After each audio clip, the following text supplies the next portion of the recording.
I have seen several social media posts suggesting that the Supreme Court ruled that the court-martial is not a court of law. No. I think to that extent, the judgment of the Supreme Court has been misconstrued. What the Supreme Court decided is that the general court-martial is within the meaning of the law a court of law.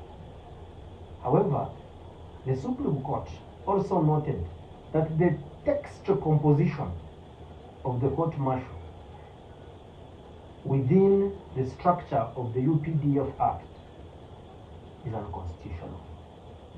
The meaning of the decision of the Supreme Court is that while the court-martial as a court is a constitutional establishment, its constitution, its composition, its establishment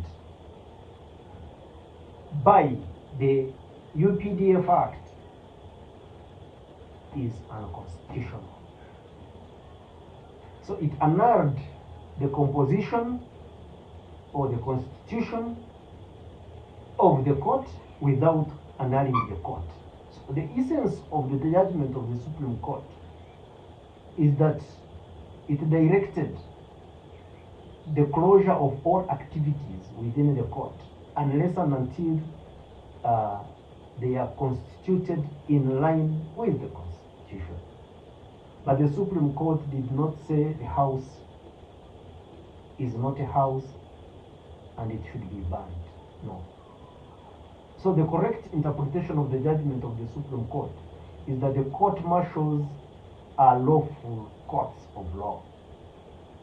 So the Supreme Court actually ruled that, in its current form, in its current textual composition, the court-martial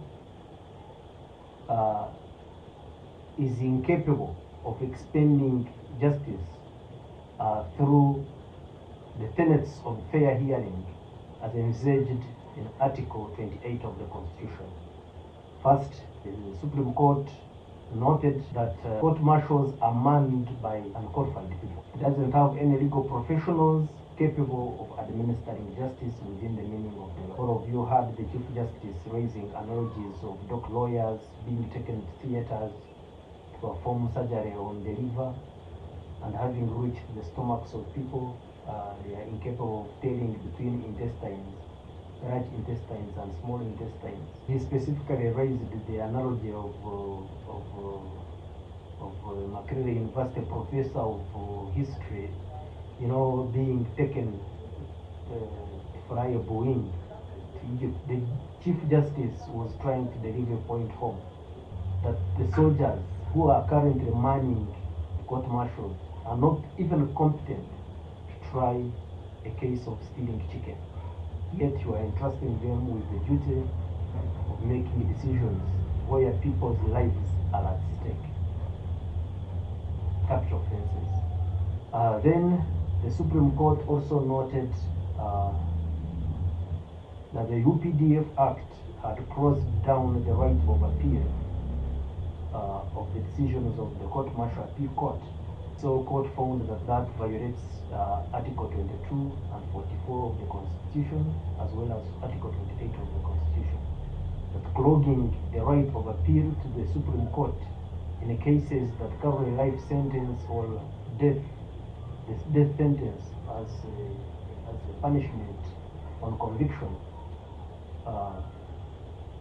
must be subject to the right of appeal to the Supreme Court. Also, court looked at the function of the convener of the court-martial, who is currently the president or the commander-in-chief, or someone delegated by the High Command. Juxtaposed it with the issue of serving soldiers of various ranks being, kept being eligible for appointment to the court-martial. It looked at the chain of command within the army and ruled that in its current state, the court-martial is not a nature that can guarantee the fair administration of criminal justice within the meaning of Article 28, because it is prone to the whims of the convening authority, who is the president, the commander-in-chief, the high command. Related to that, of course, court looked at the lack of security of tenure for officers of the court marshals. Also looked at the fact that the judge advocate doesn't render a binding opinion at the court martial process, and that it can be entirely ignored, and so many other surrounding things. And court ruled that the way the court martial is established under the UPDF Act, it cannot meet the requirement of fair justice or the fair trial within the meaning of the Constitution. So, court annulled all proceedings of the General Court Martial, including those touching soldiers alone. What particularly took us by surprise in the legal community is the Supreme Court going ahead to actually care for the rights of soldiers faced with the court martial proceedings. And it said that being a soldier does not mean that you relinquish your rights as a citizen. That was a very remarkable decision. The Chief Justice specifically ruled that submitting to military service for this country does not amount to you ceasing, to enjoy your basic rights as a citizen.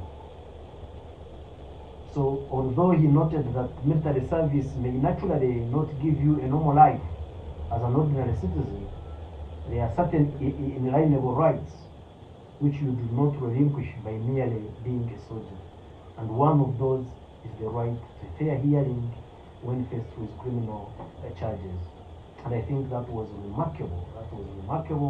It is something that has to be celebrated.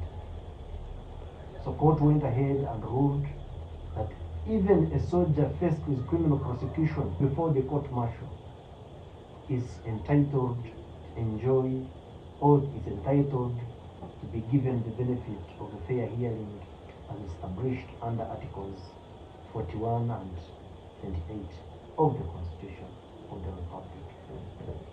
Therefore, having found that the court martial as it now is established is incapable of rendering justice within the scope of Article 28, court ordered that all criminal proceedings before the General Court Martial also be terminated. That is the effect. So, in essence, court ruled that the convening process of the court martial were illegal, and it annulled several provisions of the UPDF Act, which established the convening process of the court martial. So therefore, as we see today, while there is a court martial established by the Constitution, there is no process through which a court martial can be convened to hear any case. Therefore, soldiers charged with criminal offenses, other than discipline, must now be taken to the regular courts for handling. After holding that the court martials are lawful courts of law, the Supreme Court emphatically, ruled that that court of law, called the court martial, is a special court, and its duty should be exercise special jurisdiction. So it is a court of law, but one that should exercise special jurisdiction.